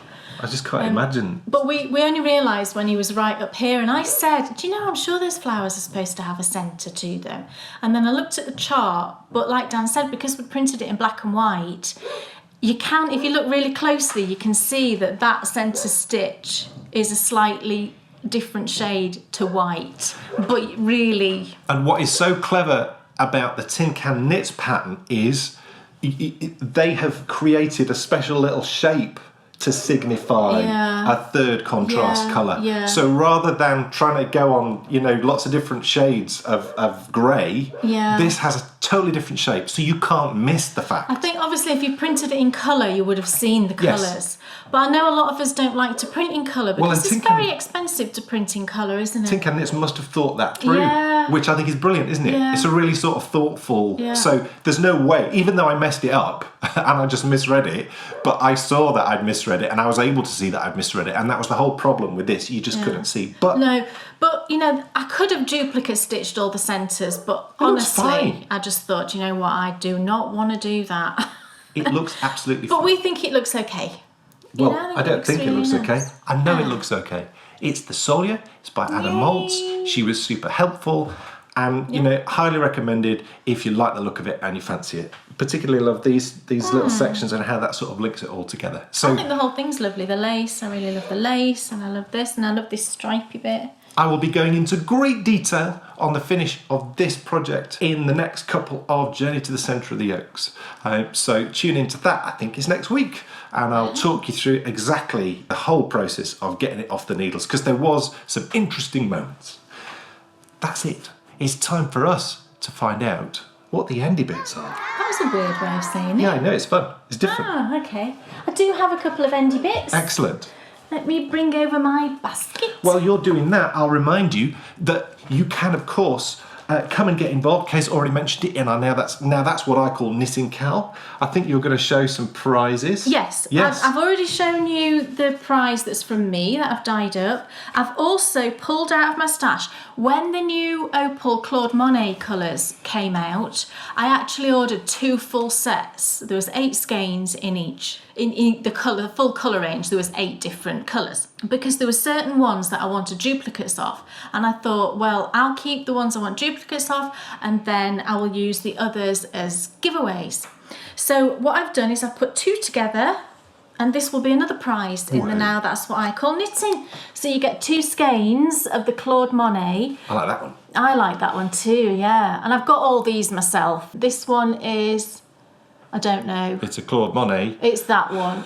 Opal yarn. It's that picture, the chrysanthemums. Is that what that is? Chrysanthemums, it might be. So we've got that one.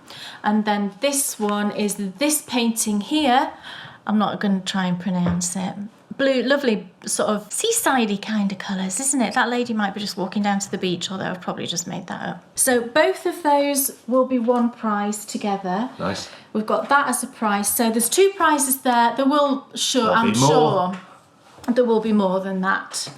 So that's what I've got so far. Please come and get involved. Everyone is welcome in our Now That's What I Call Knitting KAL. We also have, obviously, as you all know, started it's the Great Pyramid KAL. So patrons, please come and help us build the pyramid. And everyone, if you want to get involved with a run of the walk, head over to the thread on Ravelry, get in touch with me, and we'll get you involved, and you'll help us walk around the world, picking up revellers as we go. I've been doing my walking still. Yes. And we will do an update on the Great Pyramid KAL on the Pop Show, which will be on Sunday at 2 p.m. Greenwich Mean Time. And it is in our special new place for the patron-only show, which is on YouTube. Yes. And it was great. It was brilliant. It worked really well. It was absolutely brilliant. So we didn't hear any negative sort of feedback. It's been perfect. We finally found the perfect setting. So what we do is 30 minutes before the show starts, we post a link on our Patreon page, which patrons can then follow. You can chat away in the waiting room prior to the show starting. You need to sign into YouTube. Yes. Yeah. Just follow the link, and you'll be there in the waiting room, chatting away to everyone else, waiting for the show. Which was lovely. The show will begin at 2 p.m. Greenwich Mean Time. What else do you have? I bought a couple of things because I was inspired to buy one of them. I was watching Little Drops of Wonderful. I just had to think of the name of your podcast, Ali. I was watching her the other day, and she'd just finished this shawl. I think it was a shawl, wasn't it? And she'd used this yarn, and it looked amazing. It's based on the Vincent van Gogh painting Starry Night, I think it's called, and the colourway is also called Starry Night, and it's from River Knits, and it's the BFL 4-ply, so 100% BFL 4-ply, and it looks just, even in the skein, it looks just like that painting. If you know the painting, look, you can see the painting in the yarn, can't you? I think it's amazing. So I had to get a skein of this, and I thought I'd knit socks for Dan with it. I'm not completely certain yet, because it seems really lovely to knit socks with, but then, why not? But it looks fantastic in a shawl. Like I say, Ali had knit it, and it just looked absolutely fantastic. So I got that one, and then I also saw this one, and I thought it would be perfect for a design that I've got in mind. And this is the Splendiferous base. That's a great word. And this one's 70% BFL superwash, 20% silk, 10% cashmere. How lovely is that? 400 metres. Now the name I can't pronounce, but I'm not sure what language even this is, but I think it means sapling. I'm not sure what language that is, but it means sapling. It's a bit more green than that's coming up. It's a lot more green actually than that's showing on my screen there. It's like a tonal mossy green, isn't it? Yeah, it's nice. Really pretty. Yeah, it's got lots of different tones in, and I just had a specific idea for a design for this. So cool. Yeah, even it's more gorgeous. exciting. It's so lovely. It's really nice. So very quick delivery as well. I think I ordered it one day and it came the next. So I must have just caught them before they went to the post office or something. But fantastic service and lovely yarn. And then the last thing I bought are these needles, and I haven't tried them yet. I'm very excited. And it's these Prim ergonomic needles. As far as I can tell, I mean, certainly in this country, I've not been able to find them as a circular needle. I found double points, and I think you can get straights as well, but I haven't found them yet as circulars. But it's the Prim ergonomics. And I got these because I'm knitting a hat with 4 mils at the moment, and I know I'm going to need DPNs for the decreases, so I thought, well, that's a good opportunity to try them. So these are the 20 centimetres. I couldn't see that you can get them in a shorter length either. They're ergonomic in that they are triangular in shape. I don't know whether that's going to transfer at all, but trust me, they're triangular in shape. But then look at the ends. Can you see? It's like, I'll hold it over Dan's black t-shirt. There you go. It's like got a little sort of bulbous end. It's meant to be very ergonomically good. It's the plastic, but it's quite sturdy plastic. And they're from Germany. Prim is a German company, looking at this. So I'm keen to try these. I think it's going to be really interesting. So as soon as I get to the crown decreases, I'll let you know. I'll obviously let you know how they knit. But I'd be interested to hear if anybody else has tried these and what you think. You should do a review of them. I should do a review of them, shouldn't I? They feel really nice in the hand, and they feel nice, and oh, that one's got a little nick out of it there. Can you see? Great stuff. That's part of the mould. That's not a nick. No, are they all like that? There's like a little circular. Look. Oh yeah, look, Yeah, they've all it's got part of the mould. Right, so there's like a little circular bit cut out. These are the things that you can monitor in the review. It's just see whether if it you will catches. feel that on your yarn. yeah. I mean, I can feel it with my Interesting. nail, but yeah. So I'll let you know how that goes. Well, look out for it, patrons, in our review section. And that's it. Cool. Folks, as we come to the end of our glove knitting tutorial, which is finishing imminently, Kay will be beginning the most epic new tutorial series, where she's going to take you through every stage of knitting scrappy socks. Scrappy socks. But within that... Yes, not only is it scrappy socks, what I'm going to do is incorporate into that, within the tutorials, all the little techniques that I use now to make like a super neat sock. So it's like your perfect sock. Yeah. So there'll be like the specific thing I do when I cast on, the special little thing I do when I'm picking up stitches, closing the gap. But then also... There's something new and special, isn't there? Yeah, there's also something that I've been doing recently that I haven't done a tutorial for yet, and that is just sorting out a loose stitch that you get on the other side of the sock that I find just near the gusset. There's always this like little loose stitch, and it's that last stitch that you knit on the sort of instep becomes loose sort of a row or two down once you've knit past it. And so there's a little technique that I now do to tighten that up. So that'll be in it, and obviously my umbrella toe will be in it as well. So it's a wonderful series because there's going to be so much in there. So, you know, if you fancy knitting scrappy socks, you can be covering that. Yeah. But also, if you don't fancy knitting scrappy socks, you just want to find out how to make Kay's perfect sock, then this is the first time ever we're stitching together everything that we've done over the years and turning it into one series where at the end of it you'll have an amazing pair of socks. That's starting really soon, so patrons, look out for that in our usual Tutorial Tuesday and Thursday slots. That's it. Thank you so much for watching. We will see patrons on Sunday for the patron only show at 2 p.m. GMT, but we will see all of you in 2 weeks for the return of the Bakery Bears Pudding Club. Get all your baking notions ready. So thank you so much for watching, and we will see you then. Thanks everyone. Bye. Bye. Sitting and knitting, it's Dan and Kay, the Bakery Bears. Enthusiasm's not quitting for Dan and Kay, the Bakery Bears. They'll take you to fabulous places of which their favorites they'll share. You better buy a pattern, get yourself a Bakery Bear. You'll find yourself in a castle while watching the Bakery Bears. It never feels like a hassle to sit and watch the Bakery Bears. What's on your shelf or what